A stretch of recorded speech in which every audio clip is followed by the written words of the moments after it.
What I want to do is break down the distinctions of how you can predict human behavior over time. And the reason this is very, very important is because a lot of your life is spent dealing with other human beings. So if you can't predict human behavior, you're going to wind up getting the short end of the stick. Now, in addition to this, it also comes down to predicting your own behavior. So it's a double-edged sword.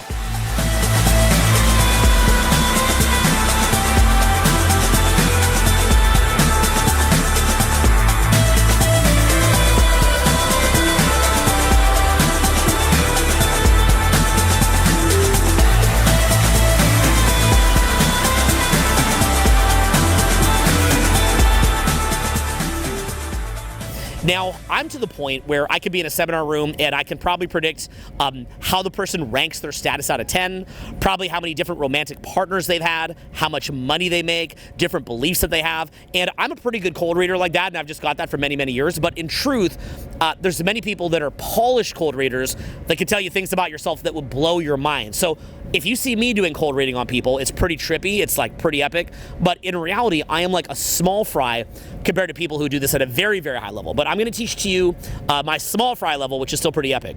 So anytime that I'm looking at somebody, I'm breaking down a couple of different things. The first off is I'm looking at their eye contact, their body language, their vocal tone, their vocal projection, and their cadence. And from that, I can tell their sense of status. So a couple of different things is one, is their voice projecting well? If I'm looking at you and your voice without needing to yell, not having it all tense and yelling over it, which is crazy, but if it's just open and relaxed because you don't feel under threat, then I know that you perceive yourself as having high status and being safe. Likewise, I can see in the cadence, hi, how's it going? Hey, how's it going? Hey, how's it going, right? That's a bit exaggerated, but is it up talk, neutral, or down? Usually when people have a lot of social backup, they're actually more hesitant to make friends with people because they have too many friends. So there's a sort of natural down tone where there's a little bit of rapport breaking because they've got too many friends to keep up with. They've got too many social alliances, so it's a little bit harder to make friends with them. So I'm looking at that. I'm also looking at changes in energy or cadence, which actually draws energy on you. And I'm looking at your congruence, which is an alignment in your thoughts, words, and actions. And that's giving me a sense of if you're trying too hard or if you're owning where it is that you're at. I'm looking at your eye contact. Are you trying to do this kind of laser eye contact thing to try too hard, which is incongruent? Are you looking away? Or is it a natural eye contact that makes sense? These are basic ways that I can look at where your status is. And from that, and seeing the way that you carry yourself, I'm also going to be looking at the way in which you sort of self-initiate different things. And if you're somebody who's a good self-initiator, then what I'm going to think about you is, okay, you're probably very successful romantically or financially because you see opportunities and you go for them. You don't just sit there in a passive derp state. So it's from these things that I'm looking at, as well as, just the general swag and movement and energy and how much you're owning your space. I'm looking at that, and I can usually sense your degree of financial success and, to an extent, your degree of romantic success. So I'm checking that out. Now, from there, what are some other things that I'm looking at? Another one is I'm looking at whether or not you are kind of in a high vibration state or a low vibration state naturally. And when you see if somebody's in what you call a high vibe state or a low vibe state, you can really, really predict a lot of their beliefs, and you can really, really predict a lot of their behaviors. So you want to think about a high vibe state as you are being fueled and energized by the energy of life, the energy of creation, which means that you're probably in a state of abundance, a state of being collaborative, a state of being playful, a state of being very free, a state of things not being a big deal, a state of things being fun, a state of enjoying life, and you probably don't take things that personally, and you probably feed off of other beautiful things. You probably like being in the outdoors. You like seeing other people winning. You probably want to have a lot of kids, although not for sure because that can depend on the person. But you just connect to the expansion of life, success, prosperity, and so on and so forth. And so when you see other people being prosperous, you're not actually getting angry about that. You're actually enjoying seeing it. Conversely, if you're energized by the energy of death, I'm going to see that you're energized by trying to put yourself above other people, trying to laugh at other people, trying to pick fights with other people, trying to show why you're so different and special, and so on and so forth. And you're probably somebody who is very much about taking rather than expanding and offering. And so when you see this in somebody, you can predict their behavior. And basically what you're looking at is, where does their focus tend to go? So if I see that in any situation, your focus is tending to focus on those kind of low vibe things, then I can predict your behavior. I know that you're probably going to have trouble getting along with people. I know that you're going to have this sort of train wreck of people that you have beef with. I know that you're somebody who's going to complain. I know that you're somebody who, if I bring out here, is going to complain all day. I know that if I crack a joke, you'll only laugh at it if it's about putting somebody else down. I know that whenever I'll see what feeds you, right? And so I jokingly call that being a poop eater. It's like, look at that person, ha ha ha, right? It's this sort of feeding off putting people below yourself, feeding on feeling better than other people, feeding on, you know, kind of puffing your chest out with your ego and so on and so forth. Versus, are you laughing with playfulness, with fun, with joy, with silliness, and so on and so forth? And is that feeding your soul? So what is it? So you can actually tell this in the person also by the pupils very, very much. And you will see right in the eyes, if the eyes have kind of like a beautiful, steady gaze, but it's a little bit glazed over, of life. It's almost like they're tapped in and life is moving through the eyes versus sort of this taker thing. And you'll see people in the taker thing that looks like a shark eye, and they're very kind of like, they're kind of like, you can see them sort of like sizing everything up all the time of what they're against, and they can take things very, very personally, and oftentimes they're also constantly addicted to controlling the frame in situations. They've got to always have the frame or it freaks them out. And knowing that, you can also predict behavior, right? Like, I can predict what the belief systems of somebody who has low status will probably be like. They'll probably be in group think. It'll probably be whatever the mainstream media tells them to think, or corporations tell them to think while they think they're being unique rebels. And somebody who's at a higher level status, they're able to, in most cases, think for themselves, or at least quite often.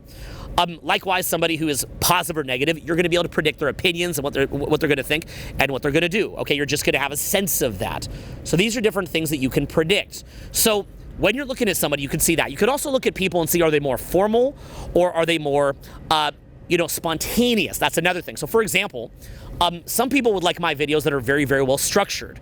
And unless there's a very, very specific structure, it kind of drives them nuts. That's just sort of, and we'll actually go the other end of the boat and just have a little bit of fun. I did another video here and we're just having a little bit of fun walk around the boat. So you'll see it where, for a lot of people, they really, really do feed on structure. Like, you could give, a 6 out of 10 video or seminar, and if it's well structured, their brain can process it because their mind just doesn't process things that aren't structured.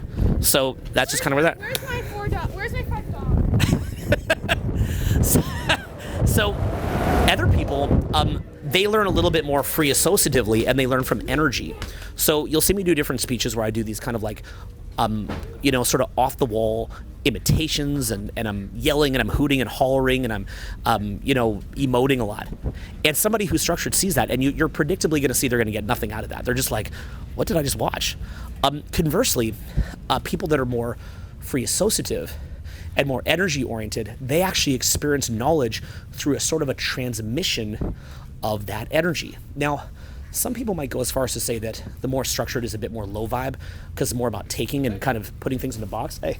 And the person who's high vibe is more unstructured, but I wouldn't necessarily say that.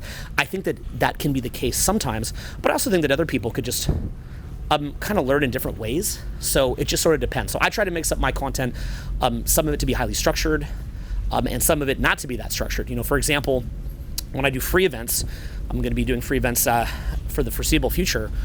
What I do is I do a pretty big segment that is highly structured and take you through a series of different exercises. I don't post that. And then I do kind of free associative rants, and that's usually what I post. If you'd actually like to see some of the structured stuff, I do a free course of that. So if you can't make it out to a free event, you could actually do it through the free course. So click the link below. There's a course link. But what I'd actually recommend is come out to one of the free events because I've been promoting those a lot lately just because, if I'm going to go do them, I want as many people there as possible. And every single time I put it out there, a ton more people sign up. That's why I keep doing it. Anytime I don't do it, you don't see that. And anytime I do it, a ton of people sign up. So, I'll be doing free events. Seattle, San Fran, Chicago, Dallas, Houston, Austin, Boston, DC, San Diego, Los Angeles, Miami, Philadelphia, New York. And I've got the team doing them in Europe and all over the world. So if you want to make it out to a free event, they're all over the world, including in cities I didn't mention. Click the link below. Come to one of those free events. You can actually learn. And let's just shoot it down here. It's kind of cool. You can see a little bit of the little tail there.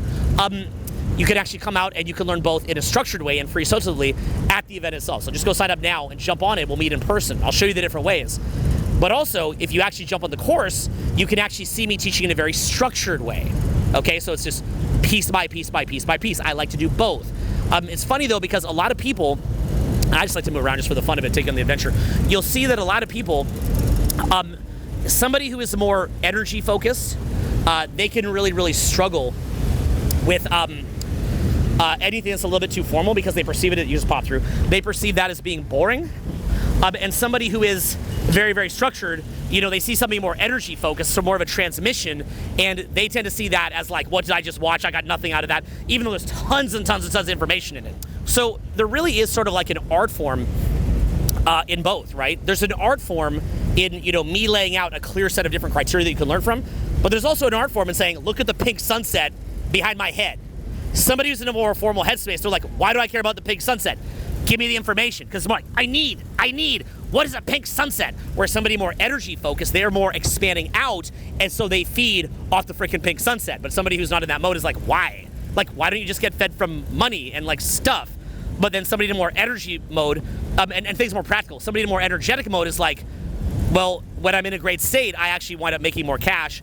But also, what is life about other than to like look at a beautiful sunset or beautiful things, right? So these are other things you can predict. So this is just a couple of different things that I showed you for prediction. One of them is status.